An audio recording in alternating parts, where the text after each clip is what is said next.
Warning, explicit content. This material may not be suitable for children. Listener discretion is advised. What up, ladies and gentlemen? Welcome to Mining Minds. Ramon's up in the studio today. How you doing, Ramon? I'm pretty good. How are you, man? Good, man. Excited to have you. Ramon's an underground miner in the local area. Dino's going to be sitting in with us today. What's up, Dino? What's going on, big dog? How are you? Good. Chris Rodriguez in the house. What's going on? So, Ramon, back to you. How you doing, man? I'm doing pretty good, man. It was a good drive out here. So coming, let's say the Winnemucca area, right? Drove all the way over this morning to have a beer and be in the studio with us. Yeah, man. Got greeted with some 805. Awesome, man.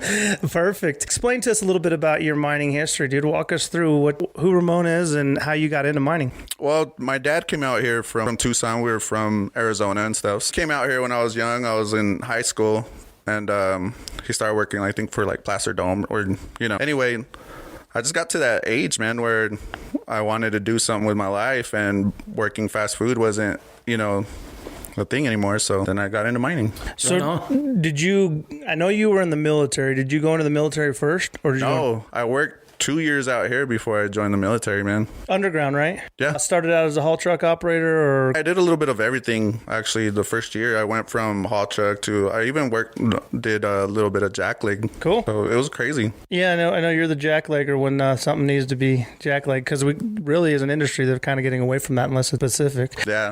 So then you went and you worked 2 years at the mine and decided you wanted to go into the military? Yeah, at that moment in my life, man, honestly, I was about 20 years old, and I just figured out do something meaningful, and just where my life was at the time, I was spoiled, man, making all this good money mining, and decided to do that. And then it was a little bit to do with like keeping my family and stuff, like we were in and out. So what made you make the decision to give up damn good money and go into mining? What was the threshold? I mean, what was the decision point? To go into the Army? To go into the Army. I wanted to do something meaningful, man. And at that time, like, I'm very patriotic. So that was it. I was going to sacrifice for the country and then do that. So you had a passion for the military. Oh, yeah. And you said, hey, man, I love the money that I'm making, but there's something driving me inside that says, hey, I've got to do something for my country. Exactly. That's awesome. That is cool. Yeah, and then, I grew up around the military. I had family in the military, my grandfather, everybody. So Fort Huachuca in Arizona, Sierra Vista, that's where I was born. Just came natural. Right on. So you stayed there for 2 years in the military? No. I was in Winnemucca for 2 years mining. Mined for 2 years, and then you went into the military for how long? For about 7 total. Really? Wow. And you decided, hey, I'm done with the military and I want to go back. Dude, it was over with, man. I was ready to make some money again. And it's crazy because when you're in the military, they try to keep you in somewhat. So I heard a lot of negative feedback trying to get out. And they're like, well, this and that, you're giving up this. But I knew better, man. Yeah. Being a kid, making all this money, I was like, yeah, I'm going to go back. I'm going to get a house. I made a plan, and for sure it happened. But you had already had a taste of the money. You knew what money was out there, so you didn't buy their bullshit. Yeah, I didn't. Yeah. Well, you fooled me once. You got me in here the first time, but thanks for your service, Ramon. Oh, thank you, man. Yeah, absolutely. So with making that transition, going from mining into the military, tell us a little bit about that and what, say, basic training was like for you. It was too easy, man. Yeah. Because just the safety portion, like, and I remember when I was mining, safety was starting to be a big factor in the whole thing, So that way it was easy. The whole mind game that the Army plays on you, man, just to get you ready for stuff, that was hard. I never experienced that before. So you're talking somebody just sitting there drilling you, right? Like drilling on your ass. Man, I remember that when I went into the Army, the first thing, like my drill sergeant, I think it was drill sergeant Poole, he's like, the government says I got to give you these stress cards. So he gives them out. If you guys feel like you need them, pull them out. And, that's what the government is telling me to do. Stress card is like almost like, hey, like a timeout card. Like I've had enough. I joined in 2008. This was when it happened, and then, so he made us take it out. He's like, now throw it up in a little ball. Now throw it in your mouth. Now eat it. And I were like, what the hell, and then, so sure enough, he made us swallow it. And then we got shark attacked. We got push-ups, sit-ups, all this stuff. As soon as we're there, and I'm fat at the time, man, until we threw it up. No, let's talk fat. What's fat? What do you mean fat? Bro, I was, like I said, I was living the good life. I was like 260 when I joined the military. Gotcha. On a waiver, so I had no bonus or nothing, like just to sign up and stuff. And you just ate your stress card. I ate my stress card. They made me throw it up, and when I got out, it was I went from like 260 to 195, I think. Wow. Yeah, it was crazy. So So you came out feeling great. oh man, I was "Sup?" a stud, dude. Yeah. I was a stud, man. He's not bragging at all. I was, like I said, I was. And so you got out. When did you get out? I think it was 2000. What was it? 7 years and 16? Oh. It was 2013 when I came back, 2014 around there. And then I did a little bit of a National Guard and stuff. So then that whole thing, I wanted to be stationed in Winnemucca just so I could go back and forth to work. But because of certain things, they said, no, you're going to, where was it? To Fallon. And they tried to keep me in the same job. So that's when I was like, you know what? This is what I signed for. You're not going to do this. So I'm out. So Good experience, though. Oh, it was great, man. It made me just very humbling, you know, so. And then you got back into mining. How was it leaving and then coming back into mining? What was that like? That was too easy. Really? Because I feel like as an industry, man, we get spoiled, we get pampered, you know. Yeah. The hardest thing is to be away from your family. And I was already used to that, you know, but man, miners nowadays, we get spoiled, man. And I know a lot of people, like, being a mining show, they're going to be pissed off about this, but it's the truth. Yeah. We got it made, dude. We got it made as an industry, I feel like. And the perks that come with it is just amazing. You know, everybody that we've podcasted with has pretty much said the same thing. We are spoiled. We make great money, but the hardest thing is being away from the family. Oh, yeah. So you made the transition coming from military back into the mining life. So when you got back underground, you were probably looking at these guys going, hey, man, I'm going to give you a stress card. Right? Like, wad that stress card up. Like, dude, why are you complaining, man? Like, right? Dude, we're getting paid, man. Like, we're getting paid, and we go home at the time we're supposed to go home. Like, they're not making us sit there and pick up cigarette butts after work just so they can look at us, you know? Like, Yeah. Come on, man. So with that, what is the toughest job you've done underground or done in mining? Mining? So you're mostly probably jacklegging at the last one I was at, man. Here, the one I'm at recently, the most probably nipping, dude. Trying to get stuff for people, like, and trying to do it right away. And it's the most like, now that everything's mechanized, that's the most physically, you know, challenging. So when you say nipping, I want to take a step back on that. For the people that are listening out there, we got surface people, we've got accountants, we got obviously a lot of people that listen to the show. Explain nipping a little bit. What is a nipper? Nipping at the current mine that I'm at, it's pretty much getting supplies and delivering to different parts of the mine for miners that need it. Like I said, we're spoiled, man. We're spoiled. You don't get your own stuff anymore or nothing like that, you know? It's kind of like cable crew or utility crew or whatever. Yeah, they set you up with your stuff you need so you don't have to, so you'll be at that face mining, you know, you don't have to. They don't have to leave. They don't have to leave. They just do their job. Somebody comes and delivers stuff for them. And the toughest part about that is you might be, in a shaft mine, you might have going up and down that shaft to get different things. And then you go, crap, I forgot that. I need to go back. Yeah. So even that's probably not as physically demanding. It's just you're running all the time. Talk to us a little bit about jacklegging. Jacklegging was tough, man, because you know how when people lie on their applications, on their applications and stuff, like I felt very entitled when I came out of the military, and I was like, okay, I'm gonna make this much money. I did this 7 years ago. I'm pretty sure I could do it again, you know, but I was just learning. So like I said, I was like, yeah, I could do that. And right away, man, they threw me on there, and I was supposed to be, you know. So you're saying you lied on your application? Yeah, pretty much. I could do that, man. Like, I didn't say I was an apprentice. I said I knew, you know. So, like, I'm a journeyman jackleg hand. Yeah. So man, I got thrown into it, and then they were really cool with me though. They said, okay, man, we see that you're struggling. We'll give you a month and a half to pretty much get your shit together to pull your stress card. Yeah. And if you don't perform, man, then we're gonna have to, you know, reevaluate your contract. So it took me about a month and a half to really start. I mean, I worked hard though, producing.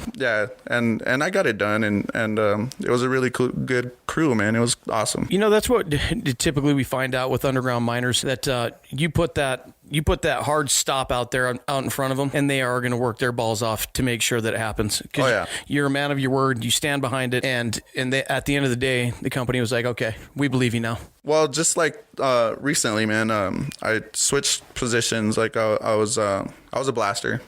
Did explosives and stuff, which in the Army, that's what I did. I was a combat engineer. I used to look for bombs and no stress card there. Nah, look for roadside bombs, and hopefully you find it. If not, it finds you, man. Yeah, you know. Kidding. So it was crazy. So anyway, transitioning back to the mining industry, you know, I did that naturally. And then I just wanted to step up, man. And a year ago, I got into rehab crew. So now I'm running a bolter. Just anything that's about to fall, man, we tear it down and we rebolt it and put in all that ground support. So I got a question for you. For all of the non-underground miners out there, what was your first underground experience like? What did you think the first time you ever went underground? That it was awesome, man. Really? It felt like I was at home. You know, it's weird. Because you got a lot of people out there.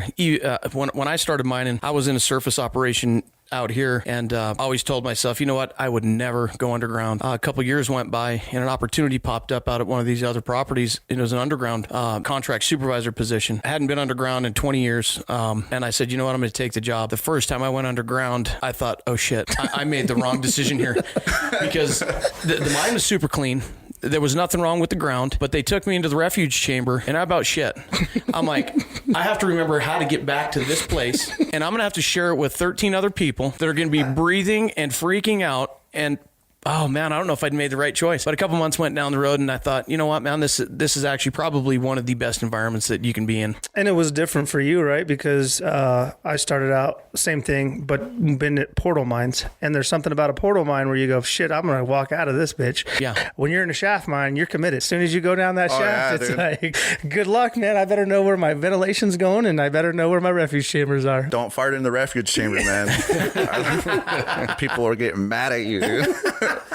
And you know, it's not like you can step out of a refuge chamber to go to the bathroom either if you're in Right? there Or go for a smoke or whatever, man. Yeah. I don't smoke, by the way, but yeah.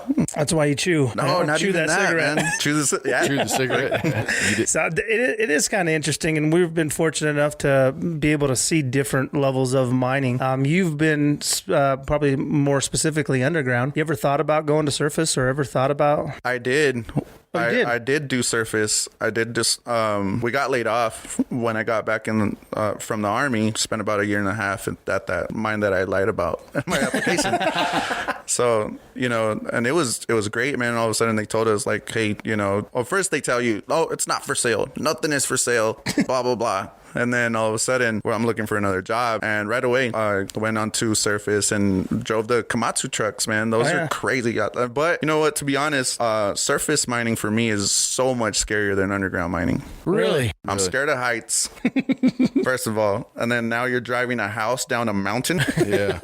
To me, that's freaky, man. Underground, you're not going to know how far you're going to fall if you do end up falling. Yeah. You're just, you just go into a shadow and that's it.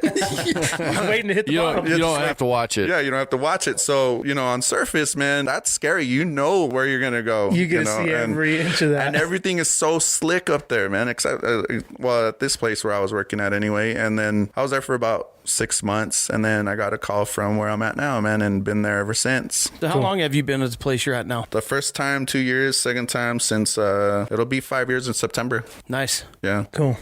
What, They didn't give me my time back, by the way. I'm still pissed off about that. But You had to start over, huh? yeah, I had to start over, man. See, that's a miner, man, right there. Like, hey, what else can you do for me? Yes, that's that spoiled coming out, huh? Right, I'm spoiled now, man. I am. I'm entitled. but I lied. But what it comes down to is your time, because you want that time back. I wanted that time and grade, and man, imagine if I would have stayed, dude. I've been one of these spoiled guys now that are running the company. And that's kind of a cool, yeah, right?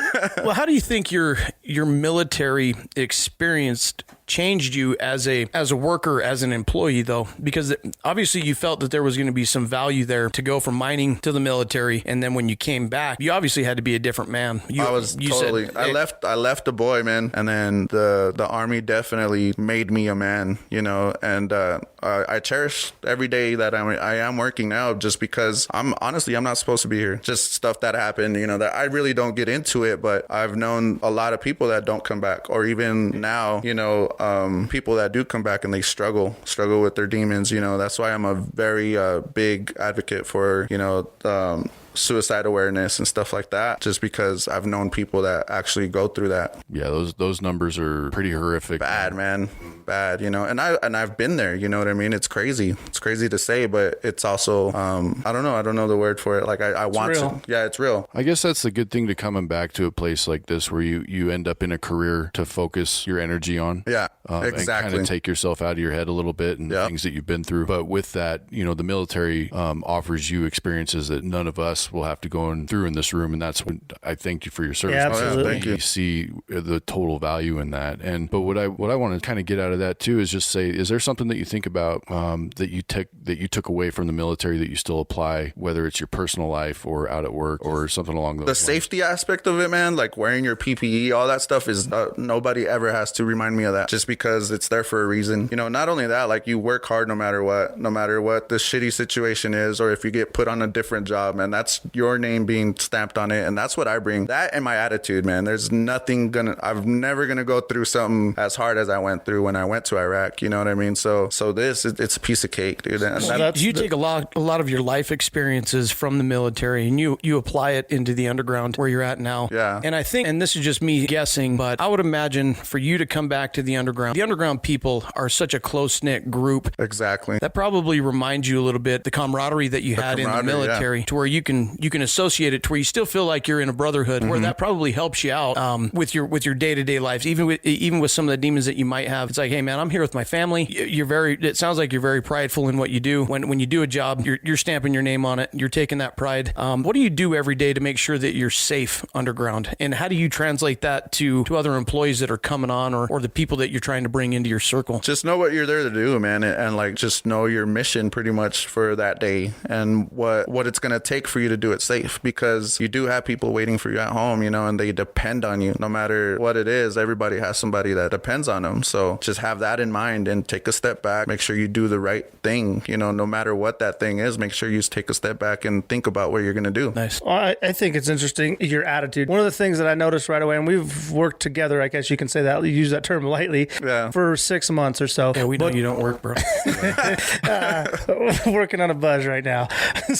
But what I can say is that you can see it in guys when you talk to them, when you bullshit with them, it's the attitude. To me, I noticed, you have a great attitude, man. And I think it's infectious, and it's a way that probably you don't see yourself, but I watched the way you've talked to a couple different people, and this is just being a fly on the wall. And all of a sudden, those people's mindsets or their attitudes start to change. And so what I would say is anybody out there, and kind of what I'm gathering from this conversation is, first and foremost, whether it's work or life or family, you have a great attitude towards it. And it's that you appreciate it. You realize we're all spoiled, but it's infectious, and it's cool to be a office jockey and look at the leaders out at the face. Cause then for me, I go, man, that's somebody I want to associate with, because I was in my mind running my ass off in the field, and I know similar what you're going through. I'd have blessed your ass. Yours was a different route, or yours was a different concept. But it's really cool to see that, man. And I don't think people understand how big of an impact attitude is. Oh yeah, that's the biggest part out there, man. Like you run into these grumpy ass old men, run into these grumpy people, period, spoiled people, whatever, man. And if you go out there, entitled. If you go out there with the right attitude, man, anything is possible. I really do believe in that, you know. And my brother has a lot to do with that attitude too. So let's dive into that a little bit. One of the and we were talking at the mine the other day, and one of the big reasons I wanted you to come on, you were talking to somebody else, and I kind of was eavesdropping and said, "Hey, man, talk to me about this. I want to hear this story. Tell me about how impactful your brother is, because I sit here with my brother-in-law, my brother. I just both call you my brothers. Family is a big deal for us, and so when you were talking about your brother that day, it hit home for me. Like this is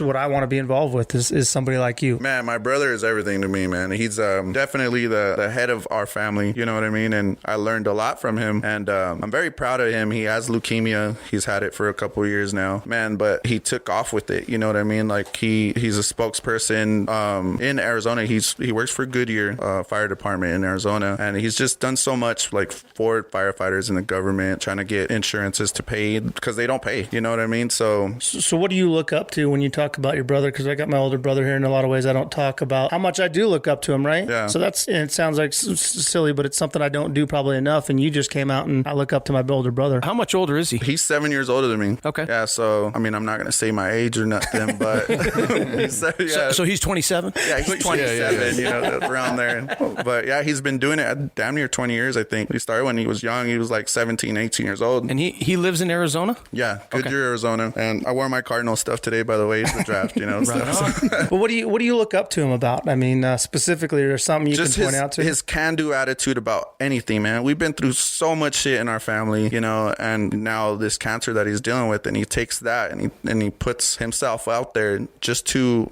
take care of other people still, you know. And I see it in his kids. I see it in my kids. It's just very infectious, you know. And everything about him is just cool, man. Like, we're doing this 50K in October, and he dragged me out of it. We were in, man, let me tell you guys this shit.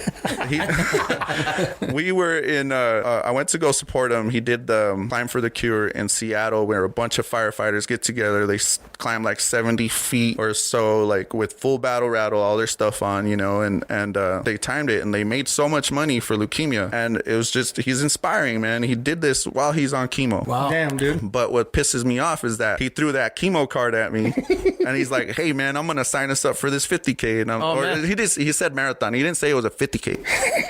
So he told you eat your stress card again. Yeah, straight up. And he's like, nah, you know what, man? I'll make that flight. I'll go out there and I'll go support you. He's like, man, if I could do it on chemo, you could drop some weight. Absolutely. Oh, you know, and it gave me a gut check, you know, and it made me realize, like, man, what am I doing? You know, this dude's inspirational. Yeah, really. It definitely inspired me, man. Since then, I've lost 15 pounds. See, because when just for running, it's crazy. When I was visiting with Derek about this, I was under the impression that you were the only one running. Hell no, he's running. Wow. So to take a step back for a second, how did he find out that he had cancer? Just his regular checkup, man. I guess they do a physical every year. He felt also normal, went in for a regular checkup, had some blood drawn, and they said, "You've got lymphoma." He's leukemia. Yeah. And I don't know like the in and outs about that, but I know for a fact that he was down for a little bit. And I'm talking a little bit because after that, he got his shit together and he hit us all up and he let us know, like, all right. You're talking down like depressed. Yeah. And then he said, you know what? Like, we got this shit. This. Todo bien. Let's roll. That's our like family crest, family motto. Todo bien. And it means it's all good. Right on. You know, and he's like, he gave us all that call, and he's, like I said, the head of the family, man. And as soon as we got word of that, we're like, fuck it, let's do it. Saddle up. So Let's go. That's what the tattoo on the arm's for. Oh yeah, man. See, I got the tattoo. It says Todo Bien. It has the ribbon, the cancer ribbon for leukemia and stuff. So, and my whole family pretty much has that. My mom, I think she got. I know my sisters have it. So, how long has he been battling this? I want to say like 3-4 years now. Really? Yeah. But it sounds like he got hit with this. He took that shot, took some time to digest it, and then he said, "I'm not going to let it stop me. Matter of fact, I'm going to live my life probably more fuller than I probably previously have been." This is the second marathon he's going to run, by the way. He did it last year. And we're talking ultra marathon here. This is going to be a 35-mile race. Pisses me off, dude, every time I think about it. Hey. So you started out though, and you said, "I'm in, bro. Let's saddle I mean, up." I can't say no to that. You know what I mean? Like, absolutely. Who am I to be like, no, bro, I'm not. No, hell no. I'm going to be there for you. I'm going to be. You're my family. Hell yeah. Yeah, not only that, but he's like leading the charge, you know. Exactly, man. And he's sitting there, you know, affected by it. Exactly. And it's great that he has support, you know, from your guys' family, your entire family, and you're going to go out and do that run. Just Dude, keep on calling it a 50K because nobody knows what a K is. So You're making me want to get out there and run with you. Jeez, man. They're like, hey, what you're dealing drugs now? What is that, kilos? Like, no, man. No, I said kilometers, bro. Like, I said keto, not kilos. So you started this journey, you signed up to run this 50K. When did you start running? right away. Did you? Yeah, and then that's the hard part because I thought I could still run like I was in the army, man, and I was good too. I was like 7 mile first mile 7 minutes, and then after that, man, I'm dying. Really? oh yeah. And I just hit that. I'm still at that plateau, man. After 3 miles, I'm dead. You know, so I got a lot of work to do. But like I said, it's not anything behind it. Not anything my brother's not doing. It's not anything that I can't do before because I've done it before. So when did you start the process? How far along are you in this process? About a month now, and I got till October. I'm actually doing this app online, you know, and it keeps you pretty good for 26 miles, you know. So now I got to work a little bit harder. And recently I got changed crews, so my whole thing changed. So about a week I haven't been running, and I can feel it, you know. But so to kind of put this in perspective for the people that are listening out there, you're trying to balance this workout regime to get to this end result that you're doing, along with working a full-time mind job, 12 hours a day, rotating shifts, to where the stress on the body, number one, is huge. Number two, I'm sure you've looked into your diet. You're changing your diet up to where your body's going through this whole crazy change right now. Yeah, man, I feel like I'm pregnant, bro. Like, you know. You're starting to become a man again. Mm-hmm. So what are you doing diet-wise different? If you could, somebody that might just be on a weight loss journey that's listening, what are you doing different now? Honestly, man, I let my old lady take care of that, man. My girlfriend, Susie, she stays on me. She's the one that packs my lunch. So, and she's doing the whole keto thing, man. Yeah. So it's very, very low carb, no sugar whatsoever, except when I cheat on my beer and stuff, because Everybody's got to have a little treat, bro. I don't do it as much as her. It's like a dirty keto type thing, they call it, because I'm running. So no matter what I'm doing, I'm still burning all them calories and I'm losing, and So what do you pack in your lunchbox? whatever she packs me, waters and meat, Whole lot of water and just whole lot of water, meat and cheese. and Here you some, go. This is what you get. 2 scoops of hua. That's what we used to call it back, my buddies and shit. That's Battle funny. buddies. How is it starting out? Oh, so what did you, I guess if you said to put it out there for everybody, height, weight, where you're at, where do you have to be? Man, I was back up, dude. I was like damn near 265 or something, and right now I'm at 245. And how tall are you? I am So you're not 5'11". Okay, so I was gonna say you're not holding that at 6'5". Like that's a different No. story if it's a guy that's Yeah, dude. 6'5". Believe me, bro. I'm like- I'm a couple hundred pounds, but I'm only 5 foot something. So it's a big difference. 5'2". 5'2". man. On a good So, day. and you came out of the gates running the 7-minute mile. Yeah, still, I'm just muscle memory, man. Yeah, Like, that's damn good. but like I said, right after that, I would have thrown up. done. Dude, well, I went, so I hadn't run, I was lifting weights and did all that stuff, but I hadn't run like long distance 3 miles or even a mile for years. Yeah. And I hit the treadmill and tried to run a mile, and it took me, I think, 13 minutes, and I was puking in the bathroom after I was done. So, but it quickly came down, I got it down to you about, know what the motivation was though? Susie was running right next to me, and go. You can't she's not giving up, and I'm not gonna let her beat me. Oh, yeah, she's whipping you in some shape. At least for that first mile, 'cause There you after go. that mile, I was like, I'm so fat. You're gonna be hitting the kilos. You're gonna be hitting the keto. Which is cool because you're competitive. Yeah. And so it's like, I don't care. The first part of this, I'm going to beat you. Yeah. Or like my wife and I ran, and she would just stay consistent the whole time. And I'd start out strong, then I'd have to walk. And this is maybe 3 miles we're running. And by the end of it, I'm like, I am fucking losing. Exactly. She's a mile ahead of me, and I'm busting my ass because of the competitiveness. So where do you want to be weight wise? A slim 205. There you go. Oh man, anything under than that, dude, I'm skin and bones, man. So is that your focus? I mean, like, is that your goal, the weight, or is just the distance? Or the, no, I just want to finish, man. I training up want to for be there. Yeah, and You want to whatever. go over there and be the best you can be for your brother. Man, and it's the Marine Corps run, dude. There's no way I'm gonna fail that because I was Army. your army. There you can't- go. I can't let these squids like you know what I mean. Can't let it happen. No, I can't do that. Oh, Marine So Corps what are you buddies telling out there. yourself in your head when you're hitting? You said that you're kind of hitting a plateau right now, or flattening out there. Just to stay on it, man. Just to stay on it, and the process will work. With anything, period. Like just if you stay on it, if you don't give up, man, it's gonna do it for you. So Once you break through that wall, you're going to start climbing. oh yeah, right? yeah, definitely. So what kind of programs is your brother involved with there in Arizona?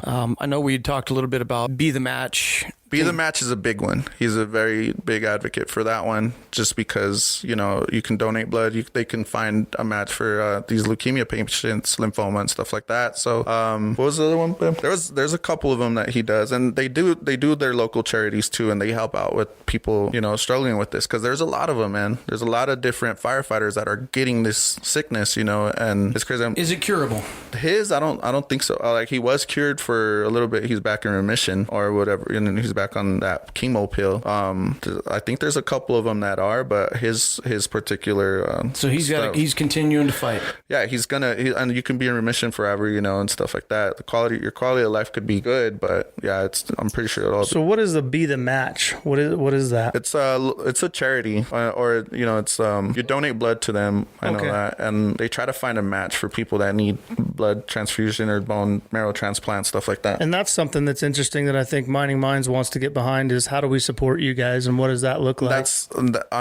Hopefully this is a start to try to figure it out. I know you can go and donate to these different ones. The Leukemia and Lymphoma Society is a big one you can donate to, and Yeah. So anybody listening right now, we're going to post these links on our social media pages, and you'll be able to go to that link and donate financially, or maybe find a place where you can donate blood. yeah, and I know they do a lot for their local firefighters, man. Like they have a bunch of charities and stuff. I know there's right now in Peoria, Arizona, right down the road from them, there was an explosion that hurt, I think, about 5 of them. So they also help out with that stuff. So sure. And these are the people that are the first responders. yeah, man. And that's what I try to do. That's why I try to get my EMT going and mine rescue and stuff. I did that for a little while just because, I mean, like I said, that motivation, and you can always take that to work, man. They're always valuable tools or valuable things that you can apply somewhere else. For me, one of the biggest driving factors was to be able to help my family if something went wrong. Exactly. And in this case, the Mining Minds community, we're going to support the shit out of this, dude. And we want to have your guys' back in this. So let us know how and what's going on. And we'll probably have more discussion around that. But for you guys listening, please jump in and help us support this cause. And we're about family, man. And this hits home. Like I said, when I was hearing you talk about it, it was like, oh man, this is it sucks what's going on. But when you talk about family, that's something that I think all of us can relate to. And I've got a brother or sister out there that we can help out. Let's jump in and help. It's inspiring too, man. I mean, Ramon's brothers, he's out there killing it. Yeah, you know Junior. what I mean? Shout out Junior Aguirre. What's up, man? Hell yeah. That's his name's Junior. Yeah, Gilbert. Well, and when you say inspirational, I'm sitting here like, what can I do better? Somebody's out there killing it, man, enjoying taking advantage of life, and making the most of it. Like there's so many things that we just take for granted, I think. Yeah, it should definitely put all of our lives in perspective when you got somebody that's going through something that hard and he's just pushing. Oh yeah, man, he's pushing big time, man, and motivating other people, and obviously. Where is this race? In Washington D.C., man. Ooh. Okay. Yeah, in the motherland. You ever been there? You've been there before, probably. I've been there when I was little. When I was a little kid, I went to this school trip, and I've been all around. Been up to Boston, talked to my buddy V and stuff up there. But it's just different when you go to D.C., man. You see all these cool monuments, man, and you feel like, okay, man, our government might suck, but my people are great. My country is the best country in the world still. Hell yeah. Make America great again. Hell yeah. So one thing I would like to maybe throw out there as we go through this journey with you is I'd like for the people that are going to be listening and looking at our social media post, I'd like to see you maybe sending me or Derek maybe a 30-second snapshot of a workout that you're doing every week so we can keep tracking on how you're doing, and not necessarily weight-wise, but how you're doing mile-wise. Hey, this week I'm out to 15 miles. Next week I'm out to 20 miles. That'd be cool. You're putting me on the spot a little bit, but that'd be cool. Absolutely putting you on blast, man. No, but that's great. That's a good motivation, we want to make sure that you go out there kick some ass, representing the Army, like they're supposed to be. That way the Marines aren't out there, talking that shit. Not only that, like a underground miner from freaking Northern Nevada, dude, can go out there and do the same shit, even though... What's the elevation out there? They're pretty sure it's sea level, so I got that. Right? Yeah, you got that going for you. I got that going for me. You're out here running at 5,000 feet. I might even take Lamoille one day, man. There you go. Hey, well, just maybe raise that awareness. June 15th, there is a half marathon out here out of Lamoille Canyon, a little 13.1 mile race, but might be something that you're interested in. That'd be cool, man. And that's what I need to get into too. And if you're interested in doing it, I'd love to join you. Cool. Absolutely. Hell yeah, let's do it. Matter of fact, I might walk most of it, but I'll be in on that. You'll be giving us our 805 That's and right. all the shots. I got to tell you a story though, because Dino's always been the one that's worked out the most. And this was kind of a brother thing, nothing comparative to what you're doing for your brother. But in Reno, we went and decided to run a 5K. Do you remember this, Dino? Yeah, we had about okay, let's set that up, because his next door neighbor was like one of the fastest people over the age of 50 to run the Boston Marathon. And so this dude runs marathons constantly. And him and I were sitting there one night and we're like, we're going to run this race tomorrow. I wonder if we carb up, if we had a beer or two. So he calls his neighbor. Well, that's what he told us, is that, dude, don't worry about it. People carb up before these races. Oh, yeah. And looking back on it, I didn't realize back then, like 5Ks, that's not a big deal, right? No. So Derek and I thought we need to carb up a lot. And by carb up a lot, we both drank an 18-pack of beer. Went to bed like at 3 o'clock in the morning. Had to be there at 5. Yep, and got to the race at 5. And we look like bums, by the way. We get there, we probably smell like booze. And we run this 5K. And I want to say it took us 45 minutes. A long time. It was ridiculous. We got done, we're all sweaty, like we did just some great work. And it's like, looking back on it, like, you guys were pukes, man. But it was funny, man. And it was discouraging because you had ladies who were probably 2 weeks out of being pregnant. They were pushing their newborn in a stroller and they're just cruising by. by you, and you're like, bro, I gotta stop, I got a cramp.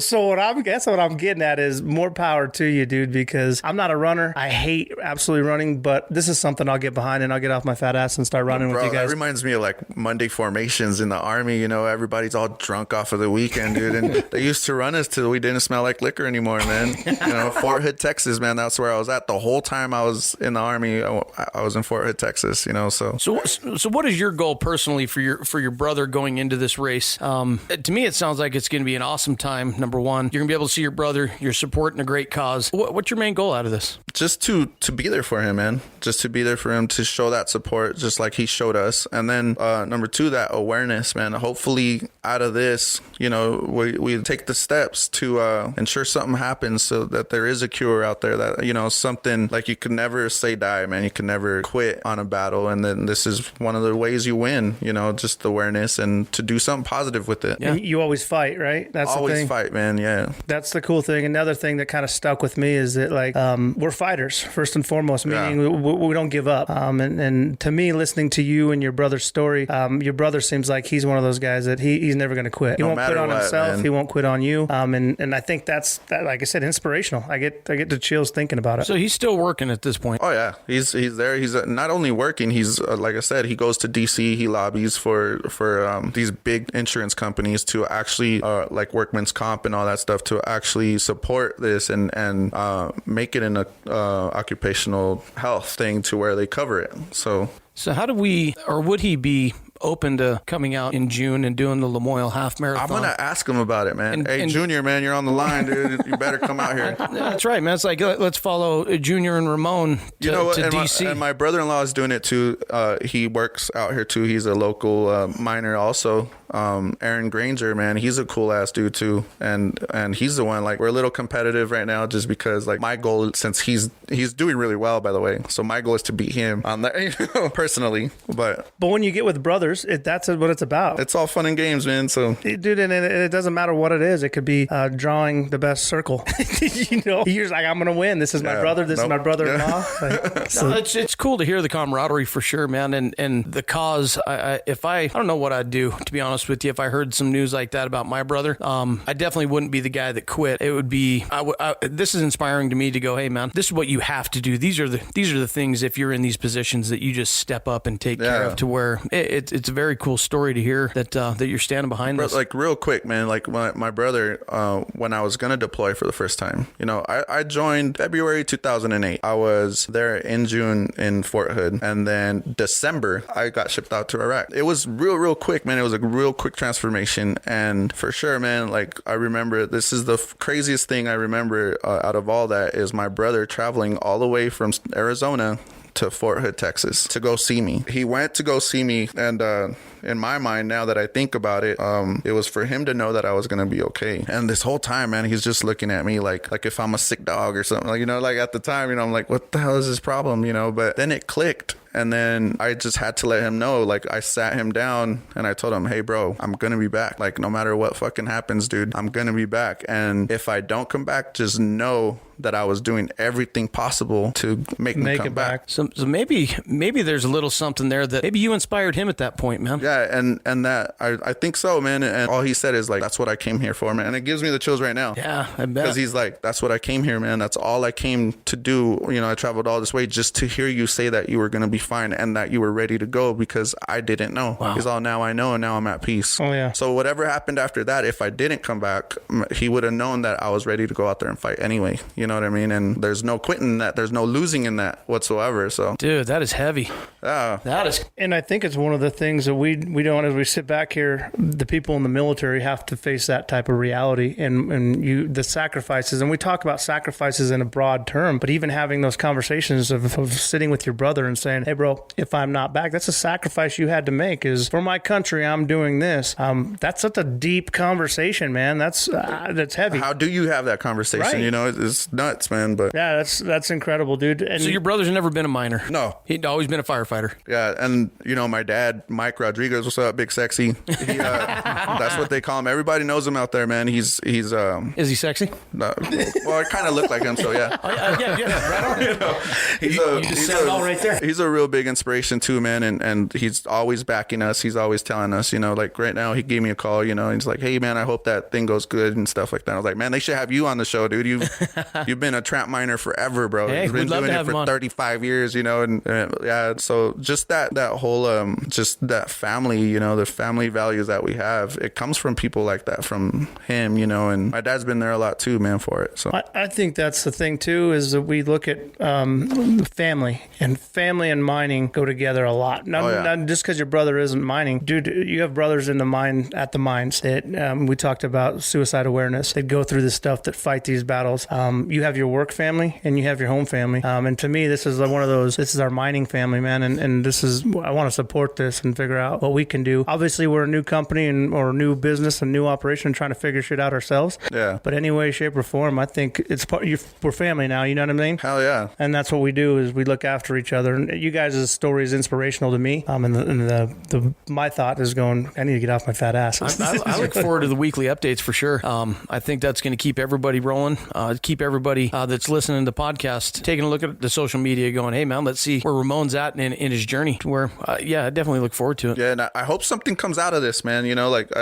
I know something will. It'd be really, really cool to see where this is going, I can't wait, man. So, Well, what about your brother? If he comes out for that 5K, or what is it? What is it? Lemoyle half marathon. They've got a 5K half marathon. They've got a full marathon. The half marathon would be cool. Yeah. But if he comes out here, is that something you guys would be interested in doing, coming on? dude, definitely, man. I know. We could have him on for sure. Yeah, because I'd like to dive into him as well and see what hit, his thoughts on you, or what drives him. And sounds like a very motivational guy, a very inspirational guy. Yeah, he's cool, man. And I think you guys complement each other well. And like I said, your attitude, your perception, that's infectious, man. And that was, like, again, part of the reason that I look at you and I go, this dude's got a great attitude, great mindset. Sounds like your family's like that. Sounds like your family is very positive, very appreciative, very motivated in a lot of ways. Yeah. So your family was from Arizona. You're not the only one in Winnemucca? Oh no, man. I have my uncle Renee, my uncle Robert, man. They all came up here. My uncle Ramon, man, and then my brother-in-law Claudio just came out here. He's been out here for like 6 months, So it's family of miners. family of miners, man. A lot of them, and it's crazy how you meet the same people. It's like A small community. every single time, And my dad, when he came, freaking so long ago, like 30 years it seems like now, but he when he came out with his buddy, Jesse Madrid and stuff, and we still talk to that same family, and it's just cool to see just everybody's journey, how it ends up. Like lately he's been he's in Cleveland right now. That's where he works for his company and stuff. But So he's a traveling miner. yeah, Well, he's a and then- tramp, man. We started talking, and Facebook or whatever, we started going back and messaging each other, and I started doing some Facebook creeping, and I'm like, dude, how do you know Adrian? How do you know Q? Yeah, Q, man. What's up, Q? And so we Q's a good started. dude, man. And I said I met him through Dino, and he's worked with my cousin. And you realize, and we talk about it all the time. So people are probably tired of hearing it, but you don't realize how small the mining community is. And how do you know so and so? Softball. When we talk about Softball, softball, man. Are you a softball player? Bro, I used to be, man. Oh, we had a be. guy on the show a couple weeks back. This guy's talking about hitting 1,500 dingers. Well, that's what we. I'd like to go up against that, man, because if I could do anything now, is hit home runs. So Nate Trujillo, you're on blast, man. Next time There you're you up in the northern Nevada area, we're gonna have a home run derby with you. More of that Ramon. competition coming. Matter of fact, Q beat me one time with the foul ball, so I don't think it counted. So On a home run, It went over derby, the man. fence, It but- went over the fence, but it was foul, man. It broke some dude's window, and he beat me with that one. It pissed me off. I have to ask this because I know Q and I know how Q hits the ball. He hits dingers. So you beat Q. I beat Q, man. I will tell you, Q. I beat you. I beat him. I beat Hoser Castillo, man. What up, Hoser? Yeah, man. That is okay. So I've got respect for you right now, just because I've seen Q hit the ball, and this guy hits 400-foot bombs with a softball. Well, hang on though, because he kind of lied about being a jacklegger one time. False advertising. Hang on, hey, we got to pump the brakes on this. Good But you gotta put up or shut up, man, and I put up every single time, dude. So You got a know month what and a we half should to do? get your swing down because I'm going to test that. man. I was just gonna say we need to have a Mining Minds home run derby. Let's do it, man. Let's do it. I'll invite all the guys out there, man. Absolutely, man. That's cool. So in the mining world, what is your goal as a miner? Where do you see yourself at the end of your career? How old are you going to be? What does your retirement look like? Man, I would like to retire tomorrow, man, but I just wing it, man. I really don't have a set goal per se. I just know that I never want to be held down. I always want to excel. So right now I'm doing pretty good. You know, the next step was the bolter, and I got that down pretty well now. You know, I'm doing rehab. I'm actually in charge of the crew that I'm at right now for rehab, you know, on my own and stuff. So just never. Would you want to see yourself in a supervisor position? Yeah, always. You always want to just excel, man. But you know what? To be honest with you, going salary, man, it's not really cool right now. It's about maybe later when all the kids are gone and out, and I can get that pay cut, because it is a pay cut. Oh boy, we talked about that. It is a pay cut, and it shouldn't be that way, man. It shouldn't be that way, but it is. And How many kids you have? man, I have 4, and but we have a total of 7. Nice. So yeah, you know, just So you got to work some overtime. all the time. But You got a basketball team and someone at the bench. Pretty much, man. And you know, we are a double family, family and stuff like that. Yeah. You know, Susie has her kids, and I will marry this girl one day. Hey. She just she has to be ready. It's locked you in, know? man. So- It's on. Man, you heard it here I don't first. see any ring yet, and he's not on his knee. Oh man, come on, dude. But Hey, when you find a good one, man, you got to stick with them, and that's the thing. And So my question is for you, as you go through this journey and you go through your work life, what does your daily routine look like? Are you training every day? no, like I said, I fell off for like about a week now. But I was running to the bus. You know, it's about 2 miles before work since I started night shifts again, because I was doing day shifts. My bad for a full year. You know, so I have to just recalculate everything, and so that was one of them. So you're in the shower at work before you go to work, and then you're showering after work. Yeah, pretty much, man. Or I could just go stinky, you know, underground. It there you doesn't go. even Nobody- matter. nobody but cares. Nobody cares. But yeah, I was running to the bus, and then when I was working days, man, just I'd go and I tried to work. I mean, I tried to get up early to go run, and it wasn't happening. So what we ended up doing is I would meet Susie at the gym, or we'd meet up somewhere to go run. And this is after 12 hours Yeah. away, 14, 15-hour day. After that, we'd go run for a couple miles. That's tough, man. There's a lot of respect right there, especially with the mining schedules and It sucks, the man. stress at work, the stress on your body just from working night shifts to day shifts, and then switching up your diet, hitting the keto or the dirty keto, as you called it. That is super tough. That's super tough for somebody that's got a Monday through Friday job. Yeah. So Because you're going, an hour from work? So that's 2 extra hours, right? So that in itself, you're just sitting there constantly waiting to, and if you're lucky, you take a nap. By the time you fall asleep, you got to wake up. So it's like, how might as far well- is the mine from town? What is it, like 50 minutes, 45 minutes, something like that? Yeah, something like that. Dude, you might have your own 50K right there. Just I know, man. hop out of the shower and take off running to Run run off like to a work. Huh? I don't want to go to work. But that's the thing about me too. You know, you got to be very precise about what you do. So the bus leaves at 4:45. I show up at 4:40 just because, you know, and people give me shit about it all the time. I'm like, dude, you're sitting there for 30 freaking minutes. Putting their lunchbox in line. Just to get your lunchbox out there first. Yeah, right? like don't do that, man. Don't give the company a little bit more than you have to. Like, don't do it, man. You start getting paid at 6 o'clock. You got to be there at 4:45. Be there around that time. You know, load up, take off, ship out. You're good. Yeah, everybody's going to have a seat. Don't worry. Yeah, exactly. If not, they'll provide more. Yeah, So they'll get you there.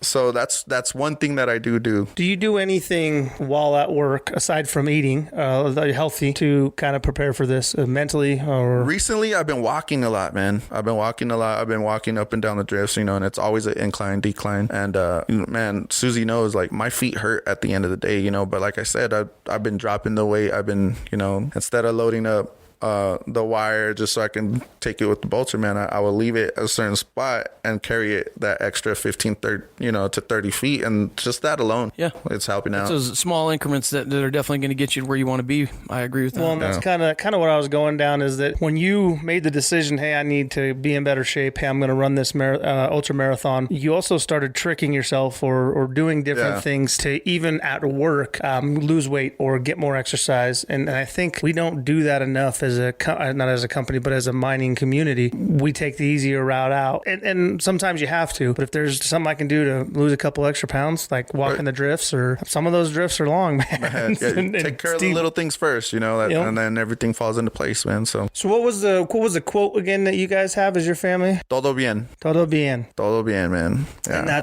And that means no worries. It's all good. No worries. It's all good. Yeah. It's all good. No worries. Kuna Matata. Hakuna Matata. I like it, dude. So our grandpa did the same thing, and so that's another point that hits home. Is he always used to say "un día a la vez." Hell yeah. And so that's always something that's kind of been our family creed. Yeah, one day at a time, man. That's right. And so when there's so many parallels, dude. There's so many things that I relate to when you tell your story, and it's just kind of cool to sit back and go, I've only met you 6 months ago. We've only known each other a limited amount of time, but there's a lot of shit that is cool and I think that's miners in general. We don't get a chance to talk to each other one-on-one like this, but there's so many things that we all have going on that are similar. Well, I think it helps that we're all brown too, bro. That's right. I'm just saying. Lighter shade. My brother's hella white, by the way. Green eyes. I was the only one that came out like this, man. I'm pissed. Still get mad at him for that, man. He has these beautiful green eyes, and I have these shitty brown ones. Piss me off. That's why I'm gonna beat him in that 50K. No, I doubt I will do that, but for sure, man. Not just to do it though, it will be cool. So on the questionnaire that we sent out to you, one of the things that we wanted to chat with you about is music. We want to find out what music are you listening to? What drives you, whether you're running, you're working, or you're chilling at the house? Believe it or not, man, I'm a huge reggae fan. Really? Big reggae fan. I don't listen to new school rap. I listen to like Ice Cube, like old school. And I feel the same. Dude, I was going to go Little Rob. No, man. I mean, I respect Lil Rob.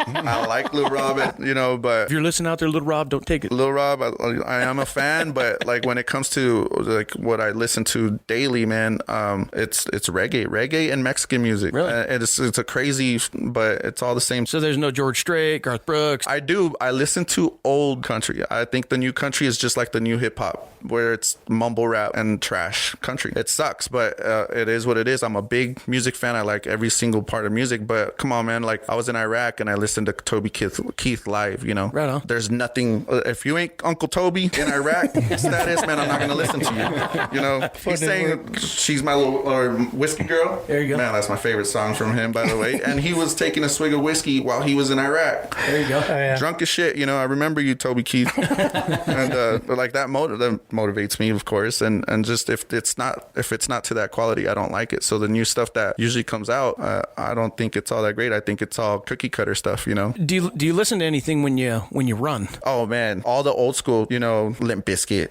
you know, all Linkin Park, of course. Linkin Park, man, will always motivate you. And then like the Movement, man, this reggae group. If you guys don't know about the Movement, listen to the Movement. They're amazing. Well, and so you'll throw that on, just relax on the way to work. Slightly Stupid. Yeah. Slightly Stupid's always awesome, you know. And but it puts you in a good mood because I haven't listened to reggae in a while, but when you do, it's kind of like I feel good for some reason. Like, I feel like I should have a beer right now. Yeah, now that I switched when you're cruise, running? right? No. When I'm running. There's always a good time to have a beer. Oh yeah, like right now, man. Thank you. Right. But now that I switched schedules, man, in Reno, there's gonna be Slightly Stupid, Common Kings, and Soja. Soja is one of the best reggae groups ever, man. And you know, this is like island reggae / like California style reggae, you know. So it's really, really good music, man. And it's definitely the best concerts ever. I've been to rap concerts. I saw Ice Cube, by the way, in Reno. That was amazing, cool. So listen, I went to Cisco as one of my first concerts. Dude, the thong song, bro. in Sam Boyd Stadium in Vegas. I could see you, man. I could see you. I remember the first time I tried being gay too. All I'm saying is, you guys liked the song back in the day. Man. You know you did. Dude, that thong. Yeah. I don't know about the song, but the video was pretty good. Yeah. I was in college. I was just experimenting. Man, I love music, man. It's always been a part of my family too. My grandpa Valente, he was, you know, always singing to us and stuff like that. So that's what one of the only memories I have of that guy is when I met him. He was, because I didn't meet him until I was was older, he was singing a guitar, man, and I was like, hey, what is that? You know, and my kids do it. My kid's in honor band, you know, Cool. traveling everywhere, and plays his little ukulele and shit too. So That's it's cool, dude. Cool, man. So I was going to ask you about that. As you're a fifth generation miner, I think we talked about a little bit ago. Do you want your kids to go into a mining career? I recently told my oldest boy that he was going to do the Army, and I was joking. I just want him to be successful. I want them to be driven no matter what it is. And the Army or mining is a good way to do that, you know. So how does this race and the kids seeing what you're doing for your brother, how does this impact your family? Oh man, they love it, you know, and I think it's just a good lesson to be learned, you know, and he has boys too, you know, his boy's about to graduate in May, you know, May 11th. So, or when is it? May 18th. My bad. You're pretty close. But your family, immediate family, I guess, is looking and saying, "Look at what my dad's doing." Yeah, I just want to be that inspiration for them too, you know. And that's the way to do it. I'm always grounding them too, though. I'm very strict, but I'm always grounded. I kind of wanted to ask a real quick question about success, because we talked about this around the table the last podcast that we did, and what our idea of success is, or what success means, and how a lot of us in society tie that to some sort of financial means, right? So in your idea, when you say that you just want your kids to be successful, what does that mean to me? You? Just to be happy, man, to be driven. I don't think it has anything to do with financial. I mean, of course you always want to be financially right and be able to afford your passions, but as long as, you know, after that, man, just be happy. Right. Be you know, for them, I think finding that same family I have, you know, and just keep it going, you know, and have the to be successful to me right now is just to I guess to have that, keep that family name going, you know, because people know us, you know, somewhat around, so just on whatever we do, so just keep a positive thing on that. Everybody knows you guys, I'm sure, as being prideful, being motivated, and being there for each other. Yeah. Good attitudes. Again, the little time what I do know, man, and other people that you know, it's like, he knows some good dudes out there. This must be an all right guy. But to be honest with that question too, like if I would win the lottery next week, I'd be like, hell yeah, success, you know. So, yeah, I made it, bitches, you know. So yeah, I'll pay somebody to run for me later. Exactly. That's cool, man. I think we're. You guys have any more questions? We'll pretty much wrap it up. Yeah, I think we can wrap it up. So, hey, man, thank you for coming on, Ramon. We are gonna definitely walk with you guys through this. Want to support what you have and your brother have going on. Thank you for being here. We'll be on our Facebook, our website, Instagram, Twitter. We'll be promoting the hell out of this, dude. I'm trying to get awareness. Please, for you guys out there listening, support this cause. If you hadn't thought about running before, maybe you sign up now. Maybe we do this Memorial thing. Thank you guys so much, man. This shit's awesome, dude. Thank you for having me. You bet, dude. Thank you for coming on and sharing your story. Yeah, absolutely. Look forward to it. Look forward to seeing the weekly posts on our Instagram and Facebook. We're going to see where Ramon's at in his. Man, hopefully I come back too. Like before we take off, man. I'll absolutely drop by and give you guys a chat or whatever. We'll do it again, and like I said, hopefully get your brother on. There's a lot that's going into this. From my mind, like how cool it is, right? We just got to sit back and make sure it works out for you guys. Isn't it cool just to like think the possibilities of things too, man? So I'm really excited, man. Thank you guys. No, thank appreciate you coming on, man. Yeah, it's been really inspiring, right? So, and this is great to share your story with everybody who's going to listen to this, and we'll keep everybody updated. Post up these links on our social medias. We'll stay on top of that, and looking forward to hearing more from you, Ramon. Cool, thank you. All right, check it out. Mining Minds LLC, Twitter, Instagram, Facebook, MySpace. Adios. Peace. See ya. Thanks for listening to this episode of the podcast. If you'd like to be a guest on the show, brass in on our website at miningmindsllc.com.